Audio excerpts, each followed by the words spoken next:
Interaksi di internet ini perlu kesabaran yang lebih. Harus lebih bersabar daripada kita berinteraksi secara nyata ketemu.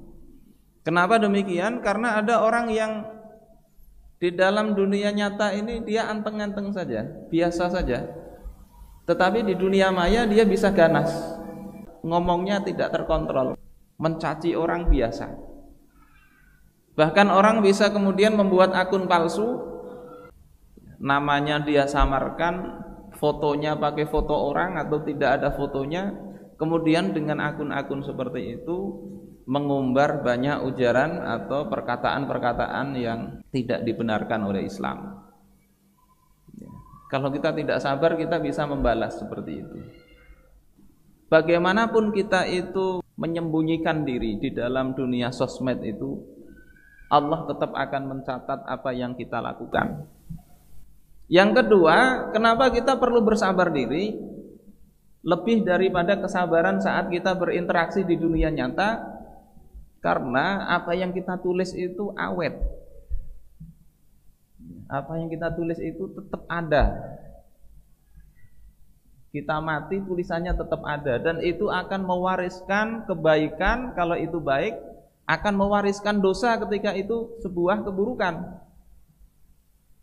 Jadi ini untungnya di dunia sosmed ini, panitia ketika ini ceramahnya masih ada, bisa diakses, maka kita semuanya insya Allah dapat bagian kebaikan. Walaupun kita sudah wafat, panitianya sudah meninggal, tapi hasil kerjanya terdokumentasikan dengan baik. Orang mengambil manfaat dari itu masih mengalir itu pahalanya.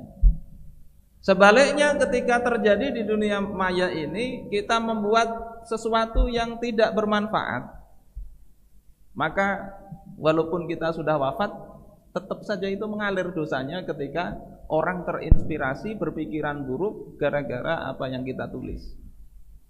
Ini yang ditulis oleh Imam Al-Hafidz Al-Munziri. Beliau katakan wa nasikhul ilmin nafi', orang yang menulis ilmu yang bermanfaat, lahu ajruhu wa ajru man qara'ahu aw nasakhahu aw amila bihi min ba'dih. Baginya pahala dia nulis. Yang kedua, pahala bagi dia dapat dari orang yang membacanya. Yang ketiga, pahala kalau ada orang yang mengcopy paste.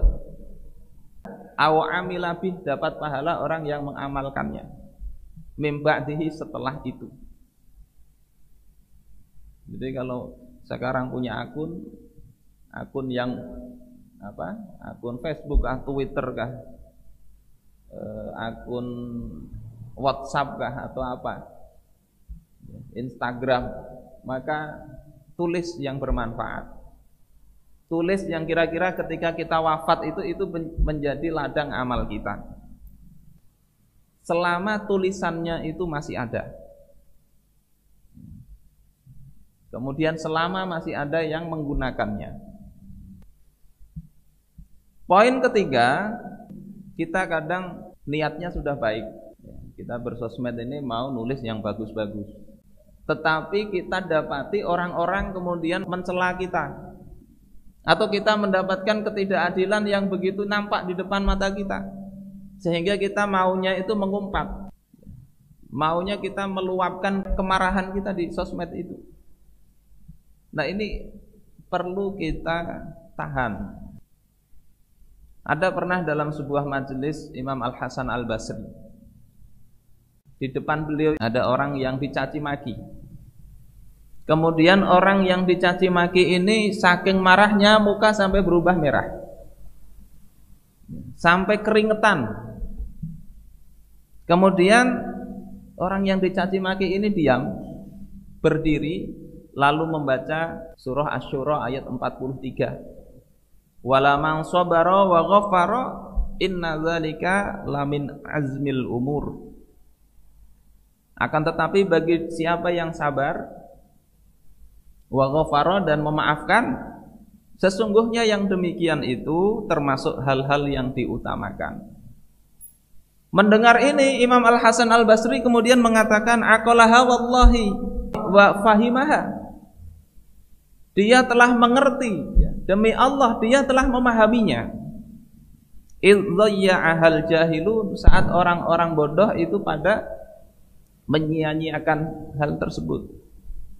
Kemudian Imam Al-Hasan Al-Basri mengatakan, anak Adam itu senantiasa menghadapi dua hal. Dia bisa memilih bersabar atau benar-benar dia akan binasa. Cuma dua hal saja. Kita bisa bersabar atau kita akan binasa larut dalam permusuhan. Permusuhan yang kadang tidak jelas ujung pangkalnya. Bapak, saudara-saudaraku sekalian rahimakumullah, apalagi kadang permusuhan itu muncul hanya gara-gara memang ada orang yang mengompori dan menginginkan itu terjadi. Kalau sesama kaum muslimin kita dicaci, hendaknya kita bisa bersabar seperti ini tadi. Lain organisasi kita kah? Lain mazhab kita kah? Inya menjelek-jelekkan kita kah? Sebagaimana yang terjadi di hadapan Imam Al-Hasan Al-Basri tadi. Karena apa? Musuh-musuh Islam itu sangat ingin melihat kekisruhan di antara kaum muslimin. Apalagi kalau kita berhual di Facebook dengan orang yang kita tidak tahu. Kita nggak tahu. Hati-hati itu, sekarang ini zamannya seperti itu. Sengaja memancing kemarahan, kita kemudian mengucapkan kalimat, kata-kata yang tidak kita kontrol, akhirnya kita bisa dilaporkan. Tidak sedikit kasus begitu. Sengaja dipancing kemarahan itu. Oleh sebab itu kalau sampean punya teman ya, di dunia, di sosmed itu nggak jelas orangnya, kemudian yang dia ucapkan itu memancing-mancing begitu, lebih baik diblokir ya, kada usah diherani ya. Kalau kita kemudian menumpahkan kemarahan di situ, hati-hati. Pertama, itu tidak baik. Yang kedua, bisa dijerat undang-undang. Banyak kasus begitu. Banyak teladan dari para ulama-ulama terdahulu. Ada suatu ketika namanya Imam Asy-Sya'bi, seorang ulama besar, wafat tahun 104 Hijriah. Pas ketemu orang menjelek-jelekkan Imam Asy-Sya'bi. Setelah orang itu selesai ngomong, Imam Asy-Sya'bi mengatakan, "In kunta shadiqan faghfarahullahu li." Kalau engkau yang engkau katakan ini benar, aku sejelek itu, mudah-mudahan Allah memaafkan aku. Wa in kunta kadziban faghfarallahu lak.